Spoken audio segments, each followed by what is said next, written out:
Hello दोस्तों, आज मैं इस वीडियो में एक ऐसी फ़िल्म के बारे में बताने वाला हूं दोस्तों, जिस फ़िल्म का नाम है ननद भौजाई। जी हाँ दोस्तों, आज मैं आप सबको इस वीडियो में ननद भौजाई फ़िल्म के बारे में बताने वाला हूं दोस्तों ननद भौजाई फ़िल्म का प्रोड्यूसर है मोनिका सिंह जी, महेश उपाध्याय जी और विनय सिंह जी।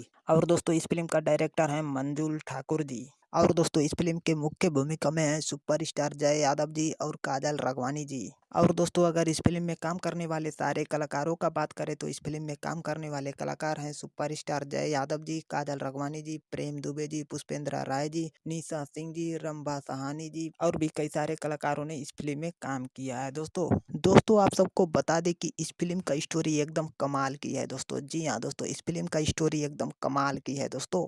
और दोस्तों इस फ़िल्म के बारे में कुल मिलाकर यही कहेंगे कि ये फ़िल्म बहुत बढ़िया फ़िल्म है दोस्तों। जी हाँ दोस्तों, ये फ़िल्म बहुत बढ़िया फ़िल्म है दोस्तों। तो चलिए दोस्तों इस वीडियो को यहीं पर ख़त्म करते हैं दोस्तों। अगर ये वीडियो हमारा आप सबको अच्छा लगा हो तो लाइक, कमेंट और सब्सक्राइब ज़रूर करिएगा दोस्तों। चलिए धन्यवाद दोस्तों।